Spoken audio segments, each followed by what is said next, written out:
Língua portuguesa. Leitura. Livro A. Lição 8, aula 4.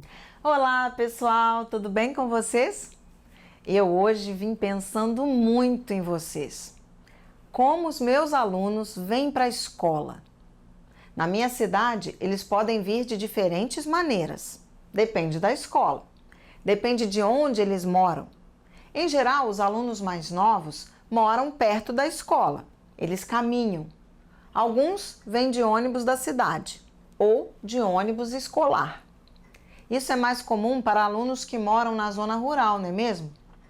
Numa cidade grande como o Rio de Janeiro, há alunos e professores que podem morar bem longe da escola. Há professores que mudam de escola e, por isso, eles podem precisar usar o trem. É mais rápido. Vocês já andaram de trem? Gostam de andar de trem? Na cidade de vocês, tem trem? Na cidade do Rio de Janeiro, o trem é uma opção de transporte para muitas pessoas. Há estações de trem em vários lugares da cidade. As pessoas usam o trem para irem trabalhar, passear, ou seja, para se movimentar pela cidade. Tem pessoas que tomam o trem porque é a única opção. Outras usam o trem porque é a melhor opção. Mas hoje eu escolhi vir de trem. E foi uma experiência bem legal. É um outro jeito de vir ao trabalho, uma maneira de fugir do engarrafamento e de conhecer novas paisagens e novos caminhos. Dever de casa. Falando em novos caminhos, vocês estão preparados para conhecer novas coisas e aprender muito? Hoje iremos conversar sobre diversos assuntos relacionados com a nossa leitura e, para começar nossa conversa, vamos à correção do dever de casa. Vamos começar respondendo a ficha do texto. Essa ficha é muito importante. Ela nos ajuda a juntar as informações, o que aprendemos lendo o texto. E para vocês também é uma oportunidade importante para escrever. Pensar e depois escrever usando frases corretas e completas. E é claro, escrever com capricho. Vamos lá? A primeira pergunta da ficha quer saber se o texto é um conjunto de listas, receitas ou descrições. Perguntar isso é o mesmo que perguntar qual é o tipo de texto. E aí, o que temos no texto Objetos que Voam? Temos uma lista de coisas? Uma receita de como fazer algo? Ou temos uma descrição com características e informações de objetos? O texto é um conjunto de descrições. A autora descreve o helicóptero, o avião a jato, o dirigível e o aeroplano. Excelente, Alfa, isso mesmo. Então poderíamos ter como resposta o seguinte: o texto Objetos que Voam apresenta um conjunto de descrições. A autora descreve o helicóptero, o avião a jato, o dirigível e o aeroplano. O texto é formado por um conjunto de descrições. Ele descreve diferentes objetos voadores. Agora temos outra pergunta para responder. Qual era a intenção do autor ao escrever esse texto? Narrar? Descrever? Dar instruções? Descrever foi o que eu respondi. Muito bem, Beto. E como poderíamos responder a letra B do exercício 10 de maneira clara e completa? A intenção da autora Ruth Rocha era descrever. Vamos parar um pouco aqui para entender com clareza a diferença entre essas intenções: narrar, dar instruções e descrever. Vou mostrar alguns exemplos para ficar bem claro. Vamos ao primeiro exemplo. Depois vocês vão me dizer se o texto tinha a intenção de descrever, narrar ou dar instruções. A Águia e a Coruja, de Monteiro Lobato. Coruja e águia, depois de muita briga, resolveram fazer as pazes. Basta de guerra, disse a coruja. O mundo é tão grande e tolice maior que o mundo é andarmos a comer os filhotes uma da outra. Perfeitamente, respondeu a águia. Também não quero outra coisa. Nesse caso, combinemos isto. De hora em diante, não comerás nunca os meus filhotes. Muito bem, mas como posso distinguir os teus filhotes? Coisa fácil. Sempre que encontrares uns borrachos lindos, bem feitinhos de corpo, alegres, cheios de uma graça especial que não existe em nenhum outro filhote de nenhuma outra ave, já sabes, são os meus. Está feito, concluiu a águia. Dias depois, andando à caça, a águia encontrou um ninho com 3 monstrengos dentro, que piavam de bico muito aberto. Horríveis bichos, disse ela. Vê-se logo que não são os filhos da coruja. E comeu-os. Mas eram os filhotes da coruja. Ao regressar à toca, a triste mãe chorou amargamente o desastre e foi ajustar contas com a rainha das aves. Que? Disse esta admirada. Eram teus filhos aqueles monstrenguinhos? Pois olha, não se pareciam nada com o retrato que deles me fizeste. Para retrato de filho, ninguém acredite em pintor pai. Lá diz o ditado: quem o feio ama, bonito lhe parece. Após a leitura, o que vocês acham? Esse texto queria narrar, dar instruções ou descrever? Ele narrava a conversa da águia e da coruja. Excelente, Alfa. O texto, a águia e a coruja, é um texto que possui a intenção de narrar. Ele possui personagens? Quais são eles? Isso mesmo, a águia, a coruja e os filhotinhos da coruja. Vocês observaram que há 2 tipos de intervenção do narrador? Num tipo é apenas um comentário sobre a conversa. Disse ela, concluiu a águia. Disse ela, admirada. Isso serve apenas para ir costurando a história, costurando o diálogo. E o outro tipo são frases que mostram a sequência dos eventos. Observe essas frases usadas, o que está em vermelho.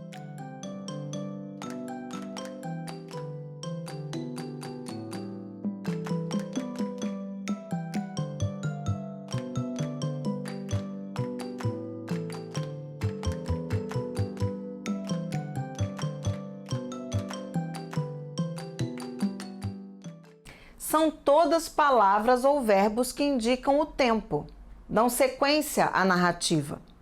E por falar em narrativa, esta narrativa tem começo, meio e fim? Claro que tem, não é mesmo?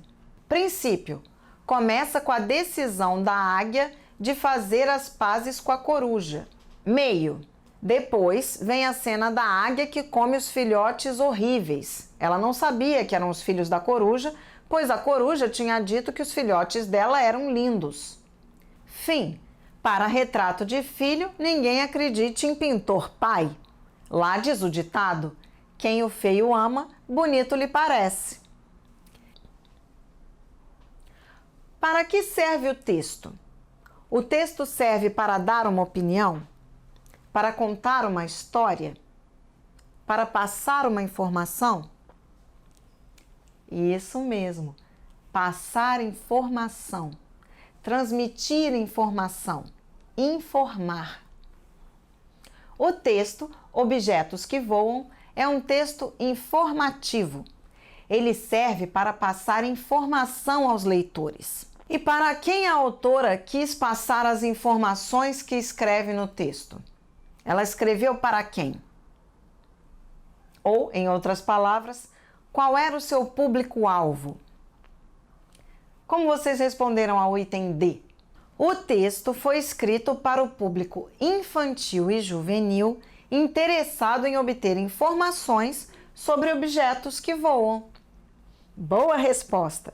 Podemos dizer interessado ou curioso. Pessoas que gostam de curiosidades ou de novidades. E qual é o assunto principal do texto? Essa ficou fácil. Informações sobre objetos que voam. E como você respondeu no caderno?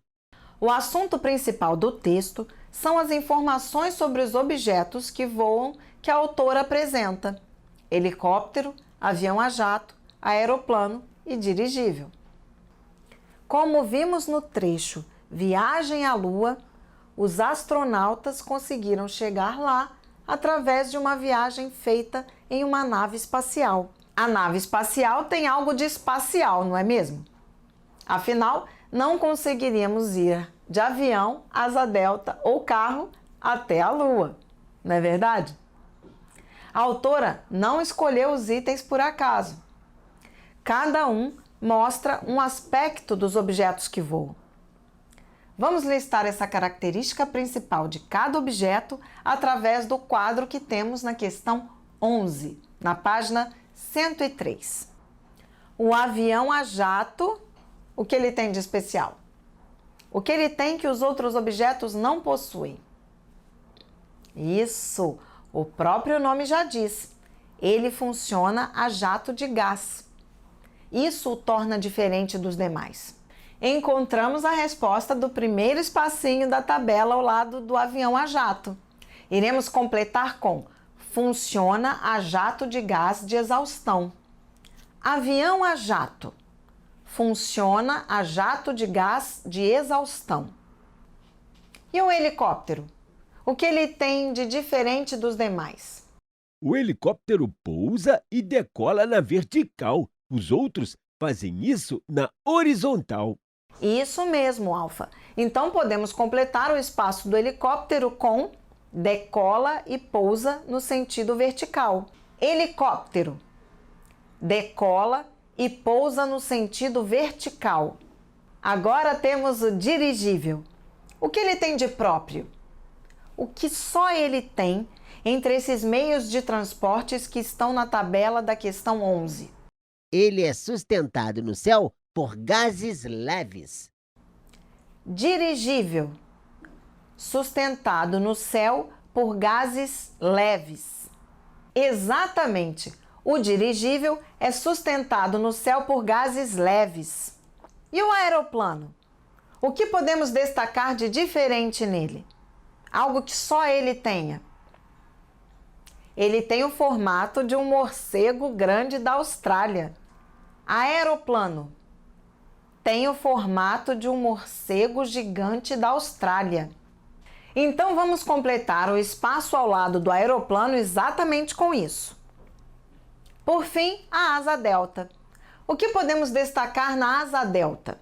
O que ela tem de diferente de todos os objetos que voam que falamos até agora? Ela é a única que é feita de tecido.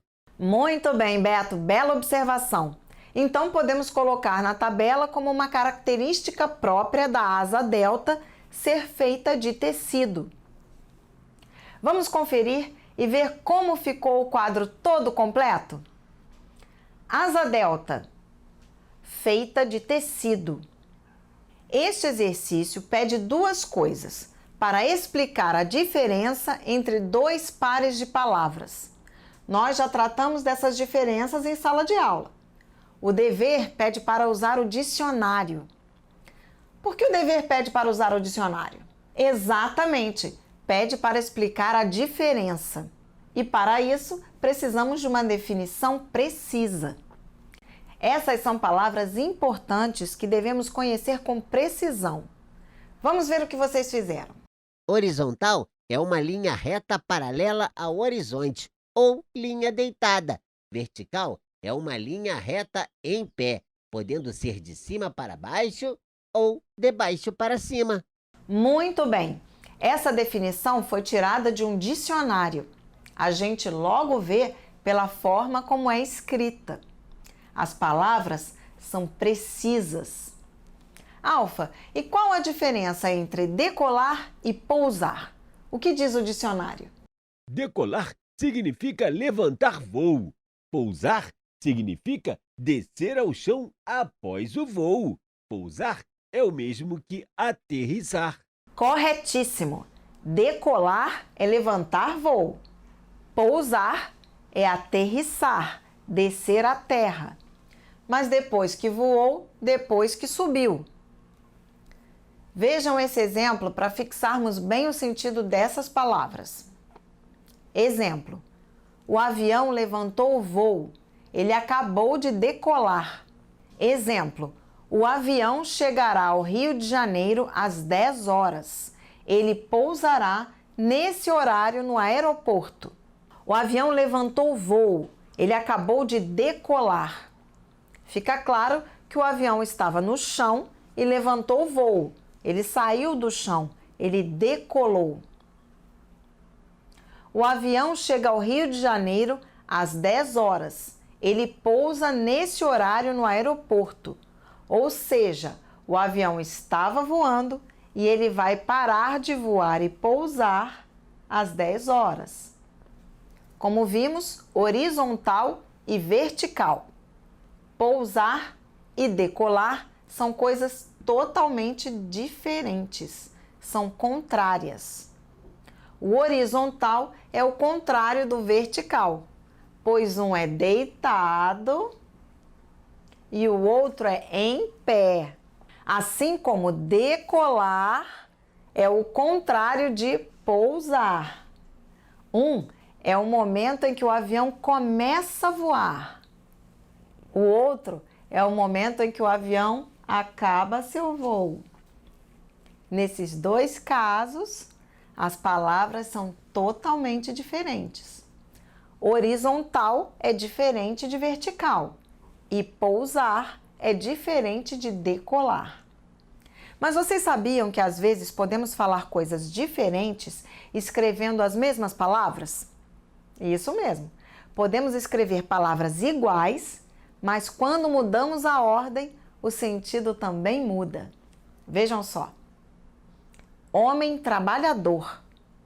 Trabalhador homem. Aqui temos dois exemplos. Homem trabalhador. O que significa? Exatamente, um homem que trabalha muito. Homem trabalhador. Um homem que trabalha muito. Trabalhador homem. E trabalhador homem? Homem trabalhador, um homem que trabalha muito. Trabalhador homem, um trabalhador que é homem, do sexo masculino.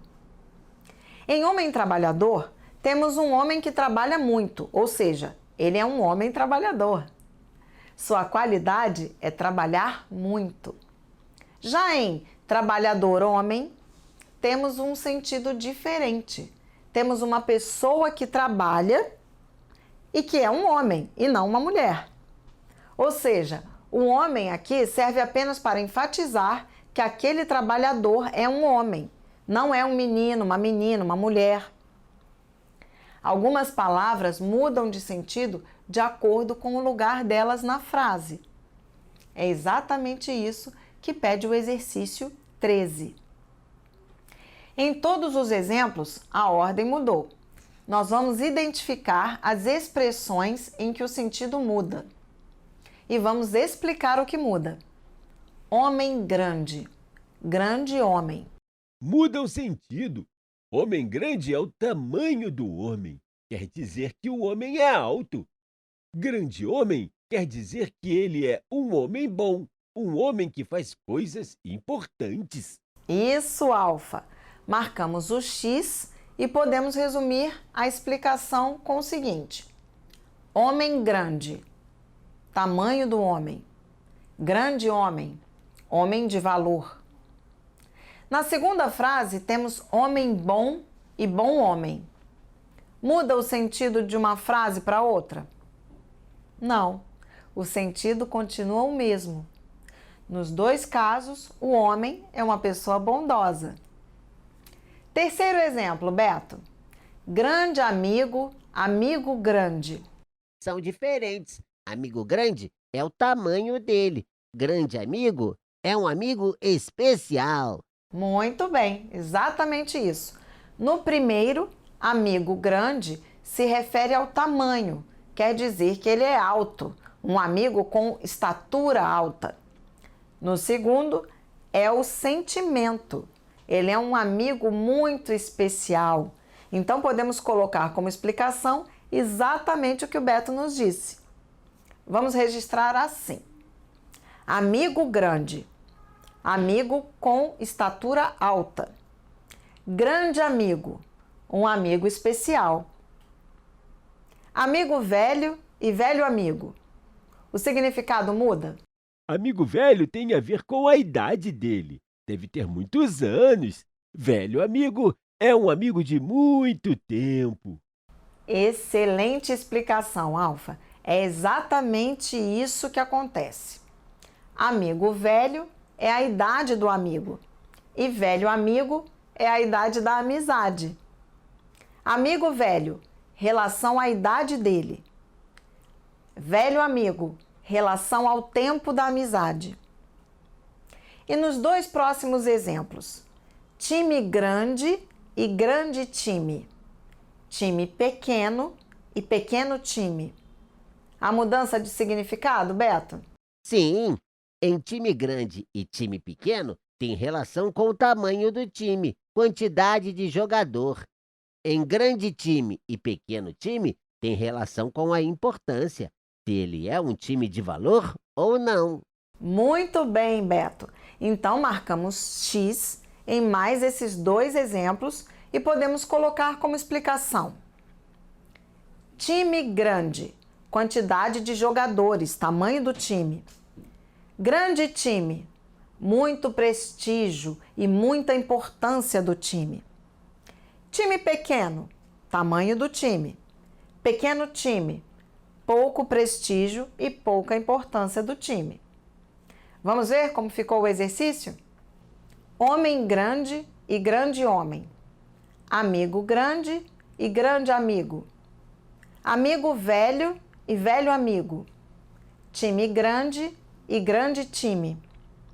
Time pequeno e pequeno time. Isso mesmo. Esses são os itens em que a palavra muda de sentido, de acordo com a posição na frase. Vocês são grandes alunos ou são alunos grandes? Leitura. Com certeza vocês são grandes alunos. E como grandes alunos, já sabem que precisamos tomar cuidado com as palavras. Algumas palavras, frases e expressões não significam o que parecem.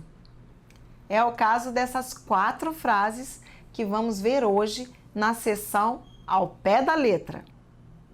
Veio voando e voltou ventando. Nós conseguimos voar e ventar? Podemos ler essa frase ao pé da letra? O que vocês aprenderam a respeito dessa expressão? Professora, meu pai já usou uma vez, quando ele ganhou dinheiro a mais do trabalho dele, mas acabou gastando dinheiro no mesmo dia, porque nossa televisão quebrou. Quando aconteceu isso, ele falou: esse dinheiro veio voando e voltou ventando. Isso mesmo.